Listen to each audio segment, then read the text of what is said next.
Perfect. There we go.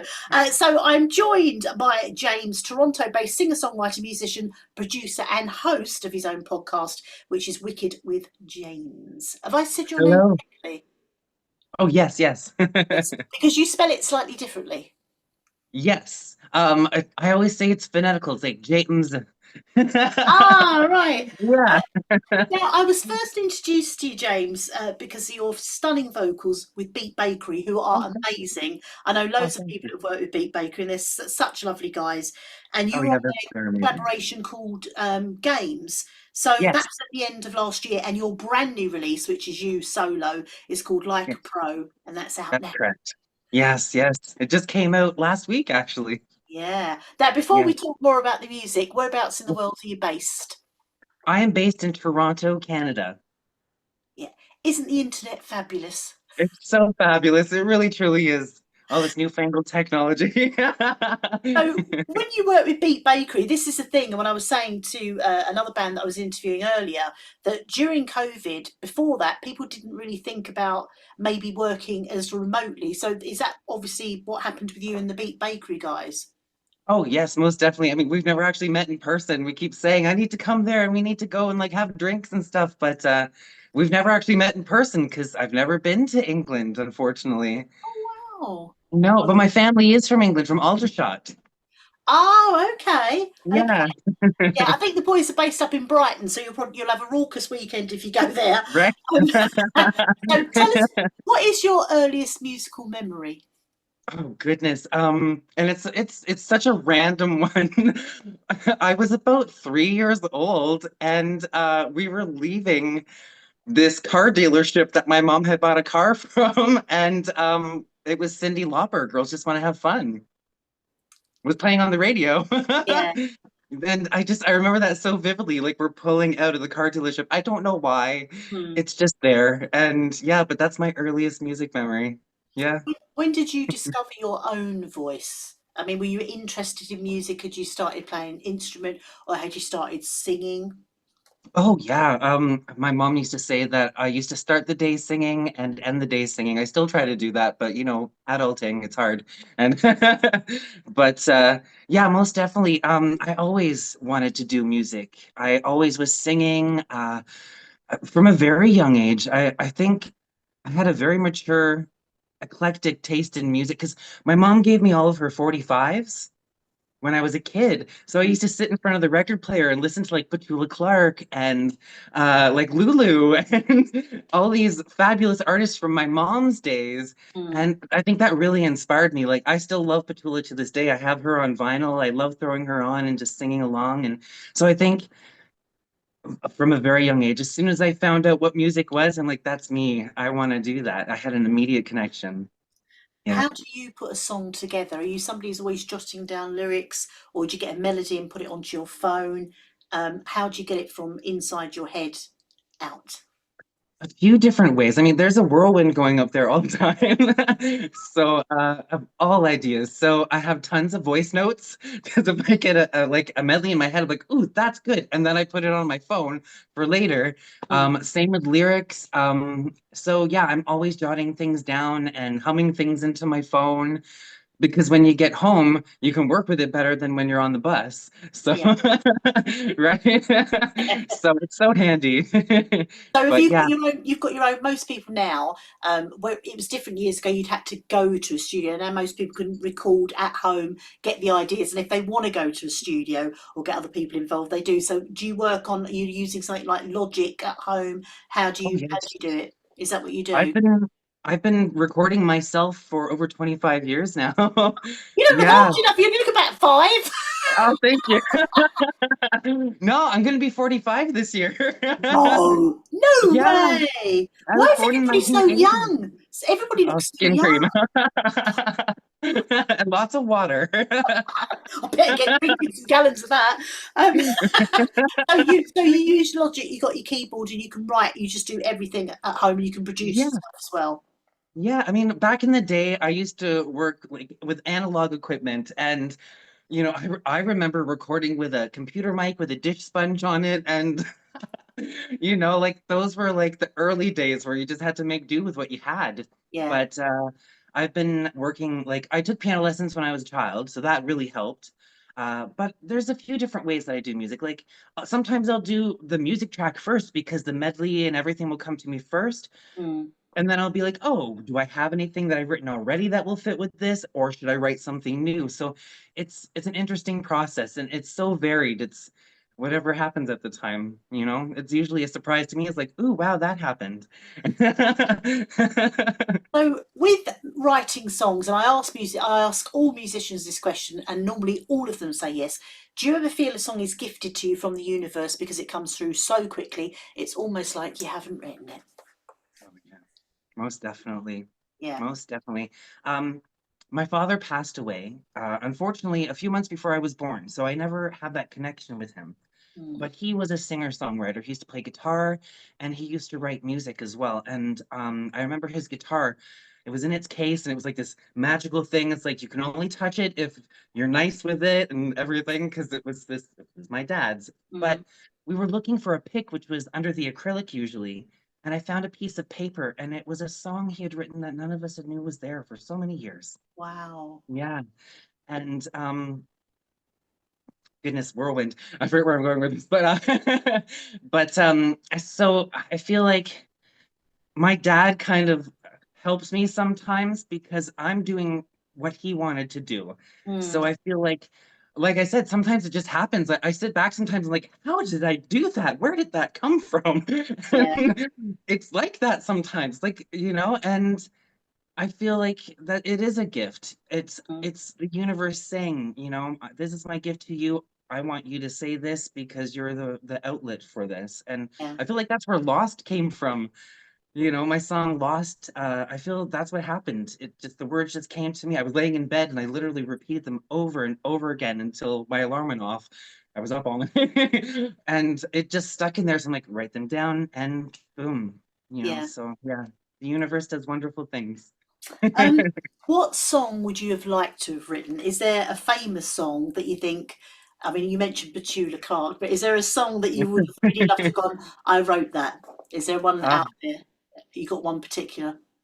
I would have to say Blue by Joni Mitchell because I honestly think it's such a poignant song about depression and how music that this is how I see it because I mean everyone has their own view of what a song means. It's subjective, you know, unless the artist says I wrote it about this. But I feel like you know, like it talks about how music has helped through the blue, which is the depression, and that has always stuck with me. So yeah, I wish I had written Blue. It's such an amazing song and so beautifully sung by Joni Mitchell, one of my very favorites. Now, I'm going Yeah. to throw this curveball at you. I haven't given you Okay. a warning. I normally give people a warning, but never mind. We can always chop this bit down for the interview. What is your favourite lyric that you've ever written where you went, "Oh my god, that's brilliant! I've written that. That's amazing." Because every songwriter has that moment where they go, "I can't believe I've written that. What did it, you know? This is fantastic." So, what song and what lyric is it for you of one of your own? That is a very good question. Is and normally musicians go, That's a good question.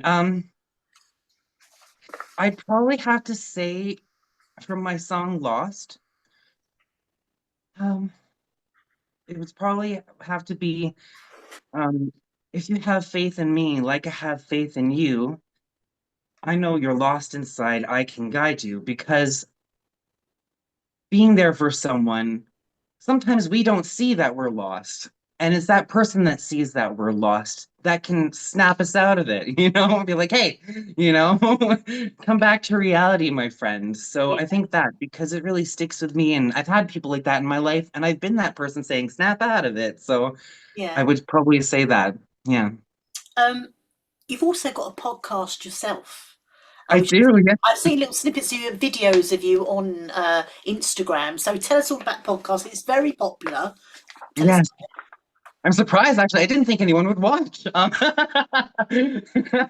But it's something I wanted to do for such a long time. It actually was a long time planning. About a year I was planning it before I launched it. And but it goes much farther than that. My friends and I used to sit around and record around that dish sponge covered mic and do our own radio show podcast before podcasts were even a thing. Yeah, We were just silly and making up topics to talk about and stuff. And I think that's where it kind of stemmed from. But I wanted something as an homage to what MTV used to be. Remember when they had music and they used to play shows with music? That's what I wanted it to be. yeah. So kind of like an homage to the 80s and 90s shows on there. And yeah, I'm really happy that people love it. I'm having such a blast doing it. And I really love supporting other artists too, because there's so much good music out there. Well, you know. Yeah. And we don't all have an outlet, for people to hear us. So I try to be that because you'll find a hidden gem that will just stick with you for the rest of your life and inspire you and be your soundtrack to your life. So yeah.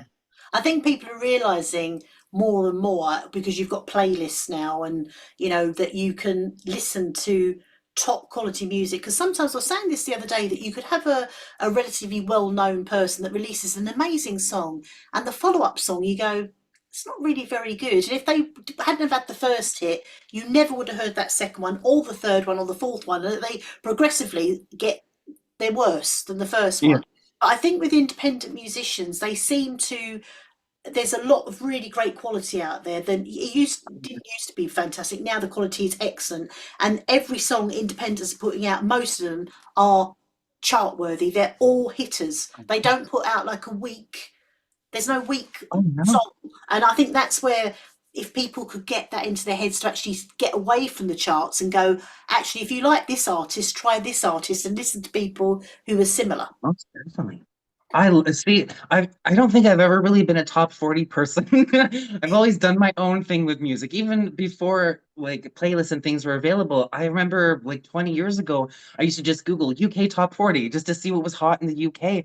And that's how I discovered like Rudimental and I like all these amazing artists that don't play here. Mm, So it's the same with independent artists, and you're totally right. Like the quality, you don't have to be with a huge label to have top-notch quality music. And most of the time, those second and third singles are pushed on them by the label, and they don't even want to sing them. yeah. Whereas with an independent artist, and that's what I like, I'm in total control of what I do, what I say, and I love that. So yeah, And yeah. I think the industry, because I know I play so much variety on my show, from people who are just starting off to people who are, I think Stephen Foster Pilkinson's, and he might be about 65, maybe a little bit older. But the range, because there's music for everybody. Somebody who's 20 might not want to listen to music that somebody of 30 or 40 or 50 is producing. And the other way, so the it's open to everybody. It's like a free fall of music. So there used to be this thing, oh, if you're over like 25, well, you can forget it. Nothing like that now. You can find your audience, and that's for you. I think it's brilliant. Most definitely. Oh yeah, most definitely. I mean, I used to get made fun of all the time for listening to Petula Clark and things like that when I was in my teens. Like, why aren't you listening to this and that? I'm like, Yeah. because I like this. That's what inspired me. But again, music is just so subjective. Mm, What one person's going to love, someone might like or not like at all. So it's really up to the person themselves. And whenever I put out a track, because music is so subjective, I'm just so thankful that even, one or two people listen to it, because I'm like, oh, they listened and they liked it. Yay. So yeah. and it's nice to have that feedback. If you're ever out there and you hear a track by an independent, you can always get, this is a good thing, you can contact them, and you probably will get a reply back, because a lot of people don't contact. They go, oh, I like that song, and then you forget. But if you just message the artist, they will be like, oh my god, this person over in Brazil has heard my track and they love it, and it's like, That's true. what? It's the most wonderful feeling. Like I was saying to my partner the other day, I'm like, oh my God, someone in Nigeria is listening to my music. How awesome is that? And it's just so crazy. Like 20 years ago, I never would have thought that. Because do Mm. you remember MySpace? Yes, I think my Right? profile's still there. Mine too. I don't know how to, I can't log in to shut it out. I'm like, I don't want to see it. But I remember like you were able to put, I think it was like 5 songs on your profile. Yeah. Yeah. Yeah, and I just thought I'm gonna blow up. Everyone's gonna love me. But I was just so happy when like one or two people listened because there was nothing like that before, No, no. you know? So yeah, It's changed. It's changed. The whole industry has changed. It's open to more yes, people, which is a good thing. Um, it's wonderful. what was oh yes, I have to mention before we talk about the new release in the Yes, background because I'm so nosy, and I'm yeah, also a. You've got Daleks, I do. hundreds of Daleks, and I think I can see some. Is that? It is Star Trek. Are they Star It is, yeah. Treks? Oh my god! Oh, and is that a what's that creature behind you? The green Oh, one? Yeah. that's the Predator. Oh, Yeah. so you are. So you love your sci-fi. I do, I really do. I bet I you go actually to have the conventions. Do you seal go of to Echelon conventions? on my arm. Oh, right. I do. A huge Doctor Who fan since I was like 4. Because Yeah, here in Canada, it was everywhere in the 80s here in Canada. You know, I grew up with Peter Davison as my doctor. yeah. So yeah, yeah, it was everywhere and it just stuck with me. I love my Daleks. You can never have too many. No, and are you? Do you like the? Do you like Star Wars? Are you a Star Wars fan or not as Oh much? yes, I have some. They're on this shelf because this Doctor Who's my king, and Yeah. my partner is the Star Trek fan. So I'm like, you can have the top shelf, and I made him all the lights that go off behind them. Oh, right. Oh, fabulous. Have you got one of the? Have you got one of the? No, I keep I can't saying think we what need they. one.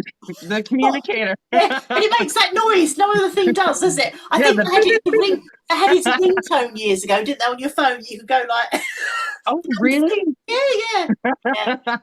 I keep saying we need one and a phaser, but he loves his ships. They're really expensive. The Lego You know? ones are. I looked at the Lego. What is it? Oh, I forgot. What's the round one? I can't think of the name Oh, of the it. Death Star. No, the you've got CP. I can't say R2D2. That over Oh here is yes. about £110 sterling to buy and build it. It's about this big. It's about sort of a Yeah. foot high. Wow, that's crazy. I Yeah. know I wanted to buy a life-size Dalek, but it was like $5,000. Oh, I really? know. One day, one day. With the what is it? The royalties from the song, maybe. Pardon? With the Oh yes, royalties. Where did the money go? And you'll be like, I bought a Dalek. right? But the good thing is I would never have to have any other Halloween costume for the rest of my life, right? So we're on to the brand new release. Tell us about it, Yeah. how it came about. Well, it's actually the second song that I worked with the producer Velvet Code with. So this was the second song. I recorded it last year downtown at the Orange Lounge, which was such an amazing experience because I'd never been in a big proper studio before. And like names have been there, like Nelly Furtado's recorded there, Anne Murray, Joni Mitchell, Ozzy Osbourne, and I was like, whoa. I'm in like the same booth. Like that was just such an amazing experience in itself, Yeah, let alone recording my own song there. But yeah, it was such a neat experience. And when Velvet, and see, that's one case in point with the music being done before the lyrics first. So I said to Velvet, I really want to do like this 80s kind of weekend inspired song, something different than what I normally do. And he mm, sent me this fabulous track. And I just immediately, like, within like 5 minutes, the song was like, boom, done. So there's another case in point, like the universe just, boom, here it is. And it just flowed so well. And I think it's my favorite of the two. mhm, And yeah, it's just been such a great experience working with Velvet. And last year, I was part of what's called, and I still am, it's called the You Do You Foundation. And it's through TD Bank here in Canada and So Fierce Music. And it helps 2S LGBTQIA and BIPOC artists here in Canada who are suffering with like financial difficulties or like mental health issues like depression and things like that. And it just helps them to there were workshops with songwriting, social media, which really helps, and like so many things that really like helped me as an artist, as well as I got to record the two songs of Velvet. And that was just such an amazing experience. I cannot say like how grateful I am for yeah. all of that. And yeah, Like a Pro was the fruition of all of that. So And is I'm just it out now? Is it out now, or is it dropping next week? Is it oh, just it came out on January 17th, so it's available now. lovely? Yes. And if people want to support you, you obviously Spotify is great. As I was talking to the band before, we love Yeah. Spotify. Listen to it as much as you like. But if you want to really support an artist, you can go to things like Bandcamp if you're on it, or you might have physical copies. You might have T-shirts. You might have hats. If you like a Yeah. band, and also sharing and liking everything. If you can't Most afford to actually definitely. support, you know. Yeah, well, there's YouTube. I'm everywhere. So anywhere that you can stream music, even Amazon, Apple. So everywhere you can find music, I will be there. Hey, I like that. If you like the universe, like was it like Doctor Who? I'm everywhere. The track is brilliant. I'm going to be playing it Thank out again next week as well. It's called Like a Pro, and you. really enjoying it and looking forward to more music from you. Have you got plans for? Are you releasing an album EP, or are you just going to keep putting out the singles every couple of months for the rest of the year? Any live Oh, shows? there's an album in the works. Oh, most definitely. Yep, there's an album in the works, but it takes time and money. So I'm tentative planning with this year. Yeah. But there definitely be a lot of singles, and there's some really exciting projects in the work. I don't know if I can say anything about it yet, but I'm just gonna say that it's a real banger. So keep your ears open. It's